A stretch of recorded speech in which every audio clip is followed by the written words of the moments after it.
The Last Day of Money, a Tomorrow Lore story. Welcome to Tomorrow Lore. Tonight's story takes us to a moment many predicted, few believed would arrive, and everyone experienced differently. A transition so gradual yet so complete that when the final day came, it felt both monumental and strangely ordinary. This is the story of the last day of money. Close your eyes if you'd like. Breathe slowly, and let me take you there. Marcus woke on October 15th, 2047, to the soft chime of his home system. The notification glowed gently in the corner of his vision, the neural interface he'd received 3 years ago, like everyone else. Final transition complete at midnight, it read. Legacy currency systems fully archived. He lay there for a moment, staring at the ceiling. Somewhere in the back of his mind, he'd expected to feel something. But the morning felt like any other. The sun filtered through his window the same way. His coffee maker hummed to life automatically, the same as always. Money had ended, and yet nothing had changed.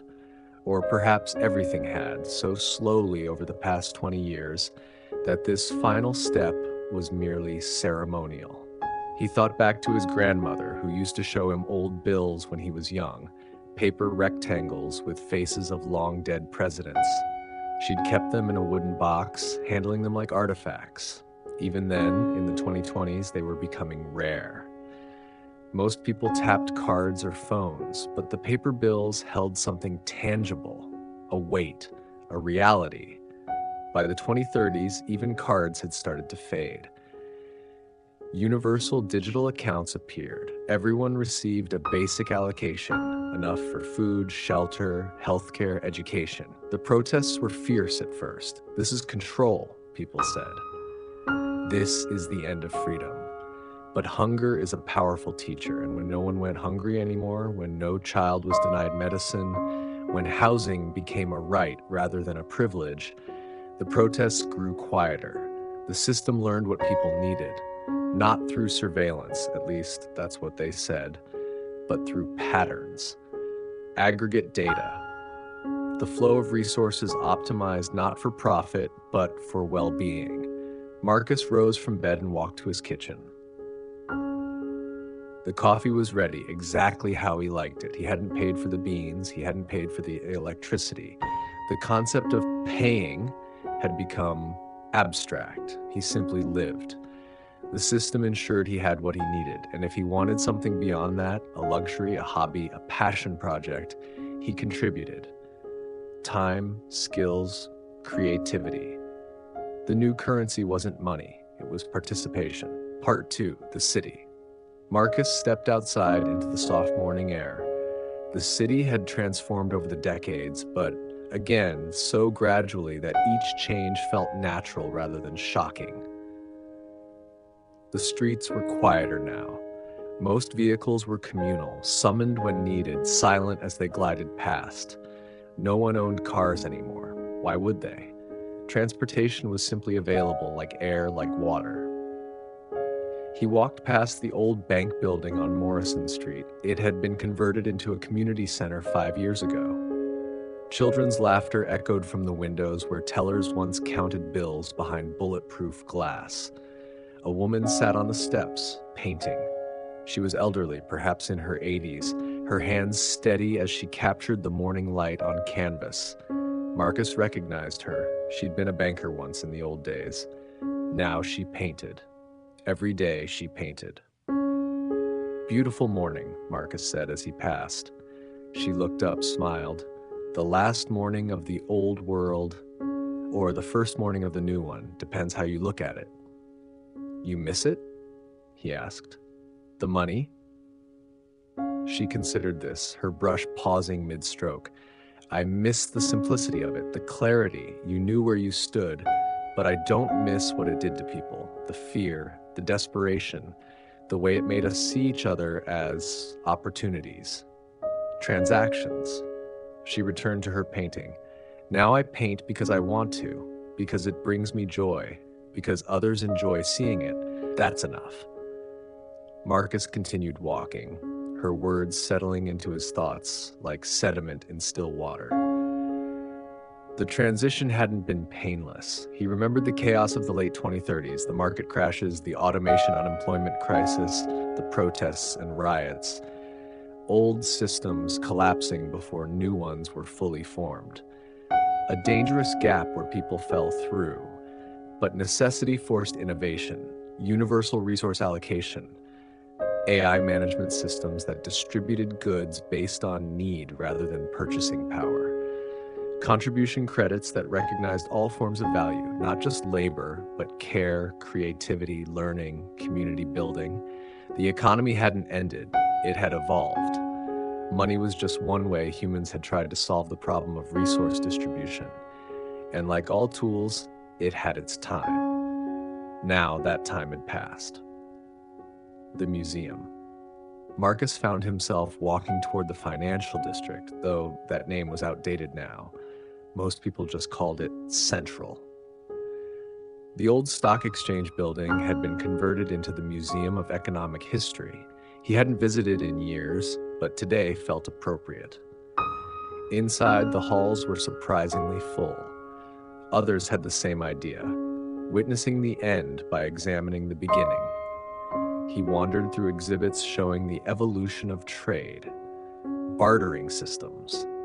The first coins stamped metal representing value, paper currency backed by gold, digital numbers in computer systems, cryptocurrency's brief, chaotic bloom, each innovation solving a problem, each creating new ones.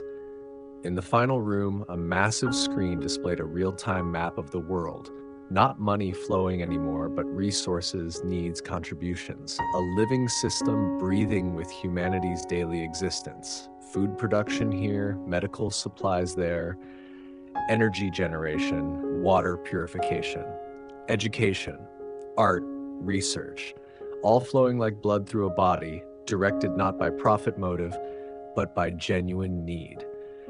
An old man stood beside Marcus, staring at the screen. His clothes were worn but clean, his face deeply lined. "I was homeless once," the man said quietly, "back in 32. Lost everything in the second crash. Lived on the streets for 3 years." Marcus didn't know what to say. "I'm not telling you this for pity," the man continued. "I'm telling you because I want you to understand what this means, this ending you're witnessing. I remember when having money meant living, and not having it meant something less than living." He turned to Marcus, his eyes bright. "My grandson asked me yesterday what money was. I tried to explain it. You work, you get paid, you buy things. He couldn't understand why. Why don't you just get the things?" he asked, and I realized I didn't have a good answer anymore. The man smiled. "That's how you know a system's really changed, when children can't imagine the old way."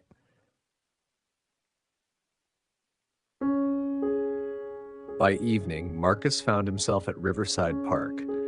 A spontaneous gathering had formed, hundreds of people sitting on the grass, talking, laughing, sharing food.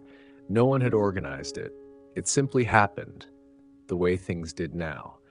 People felt drawn to mark the moment together. Someone had brought instruments. Music drifted across the water. A guitar, a violin, voices joining in harmonies. No performance, no audience, just sound created for its own sake. Marcus sat beside a young woman he didn't know. She was writing in a notebook, actual paper and pen. "What are you writing?" he asked. "A letter to my great-grandmother," she said. "She died in 2025, but I'm writing to her anyway, telling her what happened, how it all turned out." "What are you telling her?" The woman paused, considering. That she was right to be scared. The transition was terrifying, but also that she was wrong. We didn't lose our humanity. We found it. She showed him a photo on her device. An old woman, smiling, holding a small child. "She worked 3 jobs to raise my mother, 3 jobs, and still sometimes couldn't make rent. I think about that a lot, how much energy she spent just surviving, how much brilliance went unexpressed because she was too exhausted to do anything but work." "What would she have done?" Marcus asked. If she'd had the choice? She wrote poetry. I found notebooks full of it after she died. Beautiful, heartbreaking poetry. But she never shared it, never had time to develop it. It was her secret dream. The woman closed her notebook. Now I teach children, not because I have to, because I want to. Because every child deserves what my great-grandmother deserved, the freedom to discover what they love. As the evening deepened into night, Marcus found himself on his apartment balcony, watching the city lights. His interface chimed softly. Midnight. The official moment. Every banking system worldwide had just completed its final shutdown. Legacy accounts closed, their balances transferred to historical records, digital monuments to a way of life that had passed. He expected fanfare. Fireworks, maybe. But the city remained quiet, peaceful. Perhaps that was the point. The transition had been so gradual, so carefully managed that this final step felt less like an ending and more like acknowledgement. We've moved on. Let's make it official. His grandmother's voice echoed in his memory. She died 5 years ago, had lived just long enough to see the writing on the wall. I'm afraid, she'd told him near the end. Not of dying, of this new world. I don't understand it. What don't you understand? He'd asked. How it works without money, how people will know their value, how society will function. He tried to explain the resource allocation systems, the contribution networks, the AI management, but these were just mechanisms. They didn't address her real fear. Gran, he'd said finally, do you remember teaching me to read, spending hours with me, helping me sound out words? Of course. Did I pay you? Don't be silly.